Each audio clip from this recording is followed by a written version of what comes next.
Let's talk about insurance. Does insurance cover embryo adoption? My name is Corlandos Scott, and I'm an assisted reproduction attorney in Los Angeles. And my entire practice revolves around helping people grow their family through assisted reproductive technologies like embryo adoption.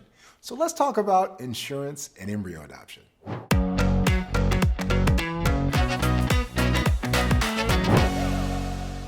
The first thing we have to realize when we're talking about insurance is it varies from state to state. So whatever state you're in, make sure you talk to your insurance professionals in that state. Heck, I'm not even an insurance professional in my own state, but let's walk through some of the information that's available to us. In today's episode, we're going to look at states that require insurance companies to provide some sort of coverage.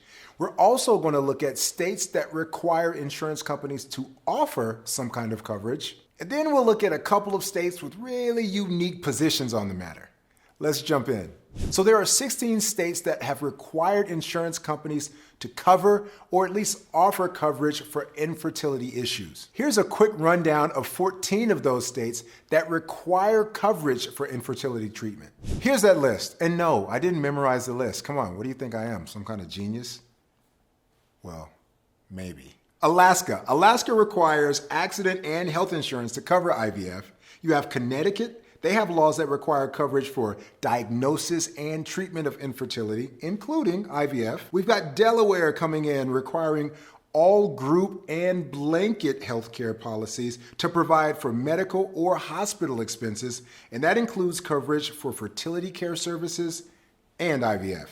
We've got Hawaii. Hawaii law requires all accidents and health insurance to provide pregnancy-related benefits to include a one-time, yeah, you heard that right, one-time only benefit for outpatient expenses arising from IVF procedures. Next, we have Illinois that requires policies with pregnancy-related benefits to provide coverage for diagnosis and treatment of infertility. So hey, if you're going to provide pregnancy-related benefits, you gotta add this other stuff too. We've got Louisiana. They prohibit the exclusion of coverage for a medical condition otherwise covered, but just because that condition results in infertility. But they also exclude IVF treatment procedures. Maryland prohibits certain health insurance that provides pregnancy-related benefits. It prohibits them from excluding benefits for all outpatient expenses arising out of IVF procedures. You have Massachusetts. It requires pregnancy-related benefits to also provide coverage for the diagnosis and treatment of infertility. Good for you guys. Montana. Montana requires health maintenance organizations to provide basic health services on a prepaid basis, which does include fertility services. By the way, that's just long for HMO. HMO, I'm sure you've heard of those before. Health maintenance organizations. New Jersey laws. New Jersey law requires health insurers to provide coverage for medically necessary expenses incurred in diagnosis and treatment of infertility. We also have New York. New York also provides exclusion of coverage for a medical condition otherwise covered just because the condition results in infertility, but it also excludes coverage of IVF procedures. Ohio. As a Michigan grad, I don't even know if I want to report Ohio stats. But for the good of the people, I guess I'll do it. Ohio requires HMOs to provide basic health services defined to include infertility services when medically necessary. In Rhode Island, laws require insurers to provide coverage for medically necessary expenses for the diagnosis and treatment of infertility. And last but not least, West Virginia. West Virginia requires HMOs only to cover basic health services, which includes infertility services. So let's give a round of applause for those states.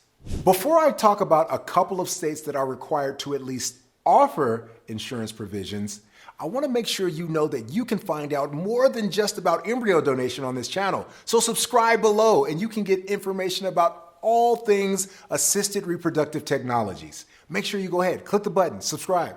And while you're at it, go ahead and hit that little bell. Yeah, hit it. It'll let you know when I have new videos that come out. Now we have 2 states whose laws require insurance companies to offer services for infertility treatment. California is the first state.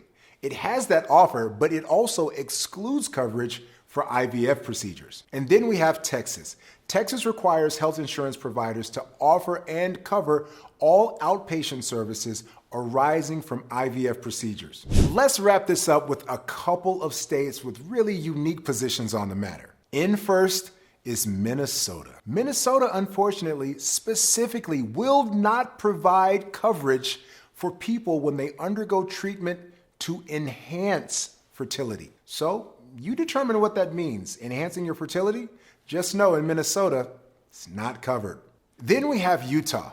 Utah says something really interesting. It says, hey, insurers, if you're going to provide maternity coverage, you also better provide indemnity benefits for adoption or fertility services. So if your insurance company provides you with maternity coverage in Utah, just know you also are entitled to some other things. The bottom line is this: to fully understand coverage in your area, you specifically have to talk to an insurance professional in your state. And even more specifically, talk to your insurance provider to find out what benefits are provided for you with regards to your assisted reproduction journey. Just know, don't leave any benefits on the table. There's options for you, just make sure to explore them. If you're watching this video, you just may be interested in other parts of assisted reproduction like surrogacy. If you are, you're in luck. I've put together what I call my stress-free surrogacy training. And in that training, I walk you through the surrogacy process. I even bring in case studies from prior clients and their situations, and I show you how you can use the same tools they used to avoid the pitfalls and the mistakes that they ran into that caused them to even come to me, so that you can avoid those things and make your surrogacy journey as smooth as possible. So go ahead, click below. It's absolutely free. Just click below and get access to stress-free surrogacy.